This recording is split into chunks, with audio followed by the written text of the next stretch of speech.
Once again, I welcome you all in the new video. And in this video, students, we are going to talk about excreted products and their elimination. Okay, students. So let's talk firstly about the excretion. So, students, there are many definitions, but this one is the easiest one and having more, meaningful. So that is the removal of nitrogenous product. Nitrogenous product, we can say nitrogenous waste product.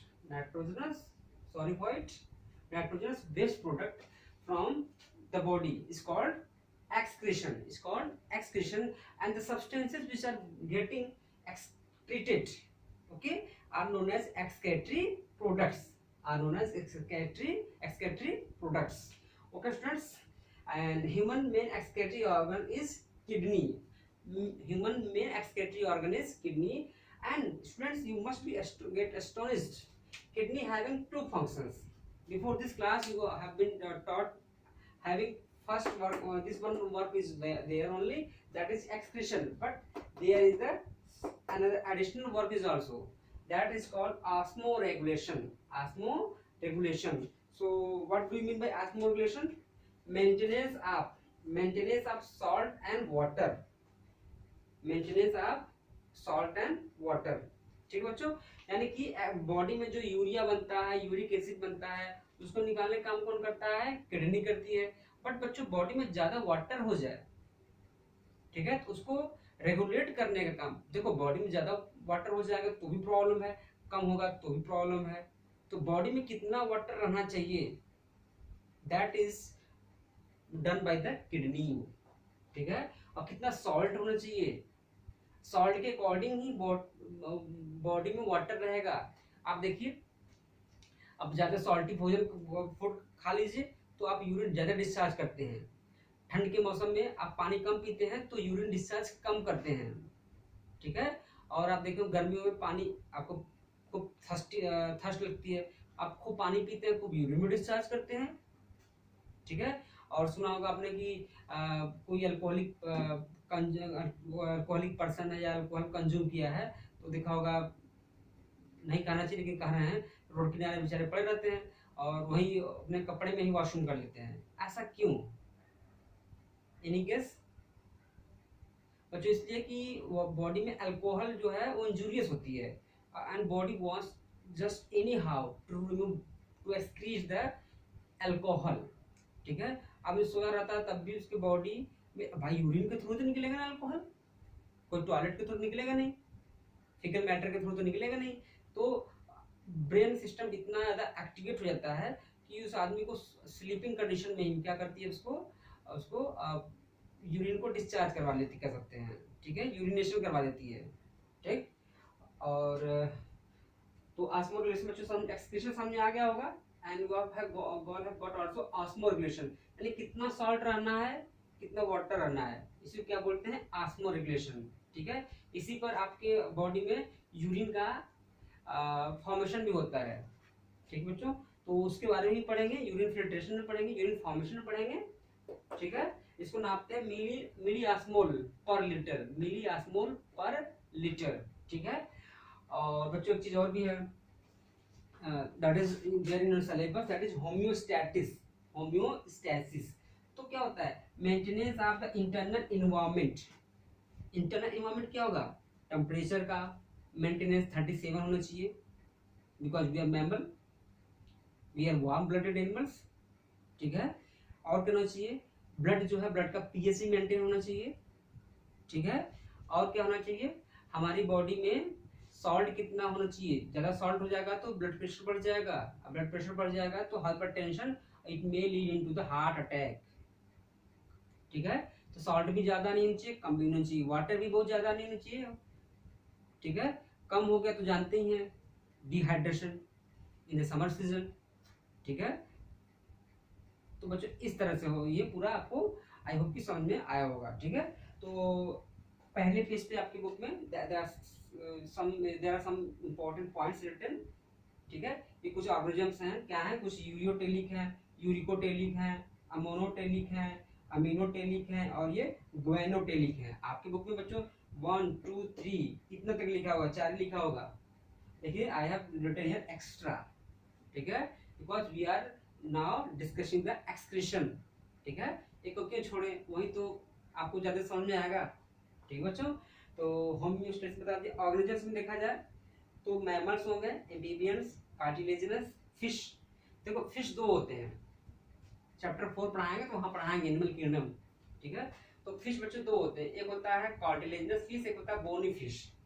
Cartilaginous fish में जो skeleton बना होता है that is made up of the cartilage, ठीक है। Class 10 का class 9 याद करिए, चैप्टर नंबर जो पढ़ाए थे हम आप लोगों को पढ़ाया था ना, टिश्यू, ठीक है, चैप्टर नंबर 2। बोनी में क्या होता है, बोन का बना होता है, ठीक है। तो कार्टिलेजिनस फिश का एग्जांपल क्या होता है बच्चों, शार्क होती है, क्या होती है, शार्क, ठीक है। बोनी फिश में आते हैं रोहू फिश, रोहू, कतला, ठीक है, ये सब आते हैं। तो अर्थवर्म भी इसी में आता है। इनके पास ये कौन सी कैटेगरी में आता है, यूरियोटेलिक। यूरियो मतलब लग रहा है ना यूरिया, यूरिया सिक्रेट करते हैं ये, ठीक है। क्या करते हैं, यूरिया। हमारा भी आपका देखो, हमारा एक्सक्रीटरी प्रोडक्ट्स में यूरिया भी होता है, यूरिक एसिड भी होता है, very very less amount ammonia भी हो सकता है, ठीक है। लेकिन जो मेजोरिटी में होता है यूरिया होता है। इन द मेजोरिटी हम कह सकते हैं कि 95% से ऊपर, हेल्दी पर्सन कहा जाए तो पूरा 100% ही होगा लगभग ये, ठीक है। तो हमारा जो मेन है वो क्या है, यूरिया है, ठीक है। तो we are categorized into ureotelic. Second is the reptiles, insect, bird and snail, ठीक है। और जानते हो वाटर स्नेल, उसकी बात हो रही है। तो इसमें क्या होता है, यूरिकोटेलिक। यूरिकोटेलिक मतलब कि uric acid. Uric acid, do you know it causes the gout, GOUT, gout disease, गठिया। क्यों, जब किसी भी पर्सन का जब डीएनए मेटाबॉलिज्म डिस्टर्ब जाता है, डीएनए मेटाबॉलिज्म डिस्टर्ब होता है, पढ़ाएंगे अगला चैप्टर, तो वहां पढ़ाएंगे रूमेटॉइड अर्थराइटिस, ठीक है।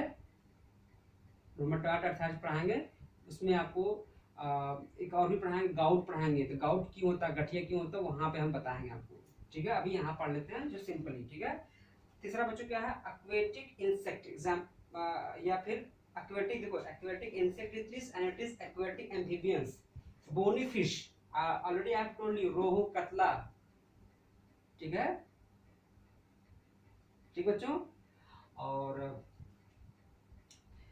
इसी में आपके हिल्सा भी आता है, ठीक है। Hilsa is the costliest fish of the India, hilsa fish. और ये क्या होता है, अमोनोटेलिक होते हैं, क्या होते हैं, अमोनोटेलिक। ये क्या निकालते हैं, अमोनिया। अमोनिया जानती है, अमोनिया गैस, तो ये अमोनिया निकालते हैं। अगला बच्चों क्या है, स्टारफिश। ये नीट में दोनों क्वेश्चन आए हुए, नीट का है क्वेश्चन। तो स्टारफिश क्या करती है बच्चों, अमीनोटेलिक, अमीनो एसिड निकालती है। यानी कि अमीनो एसिड जो होते हैं ना, there are 20 amino acids. Amino acid से ही से मिलकर क्या बनता है, प्रोटीन। ध्यान से सुनते जाइए, ठीक है, कंसंट्रेट होकर पढ़िए, कम समय में ज्यादा गेन करिए, जल्दी सक्सेसफुल होइए, ठीक है। Don't pass your time, time वैसे भी नहीं है, ठीक है। कुछ बच्चे लगातार धुआंधार पढ़ रहे हैं सब, ठीक। तो बच्चों अमीनोटेलिक हो गया, ये अमीनो एसिड निकालते हैं। नेक्स्ट इज द बच्चों स्पाइडर, दिस द स्पाइडर, ठीक है। आपने देखा होगा लोग बोलते हैं कि यहाँ पे कुछ हो जाता है ना, बोलते हैं मकड़ी डॉट डॉट डॉट, ठीक है। तो या कह सकते हैं कि उसने यूरिन डिस्चार्ज कर दिया हम स्पाइडर ने, ठीक।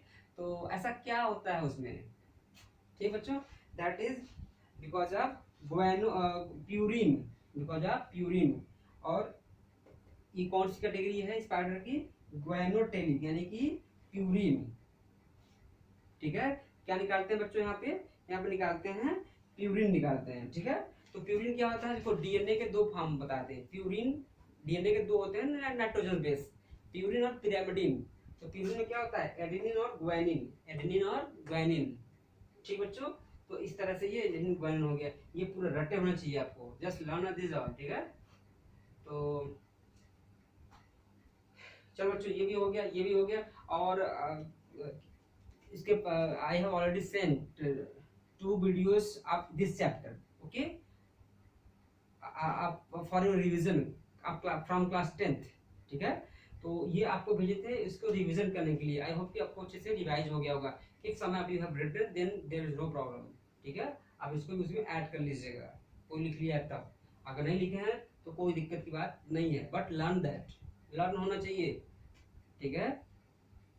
I don't believe in mugging up, Ratte विश्वास नहीं करता। आपको ये ऐसे शॉर्ट नोट में लिख लीजिए, ठीक है ना, और लिख करके हमको व्हाट्सएप भी कर दीजिएगा अपने नोट्स को, ठीक है। 2-4 दिन पर भेजते रहिए। So have a screenshot. So students, once again thanks for watching this video. Bye bye, take care.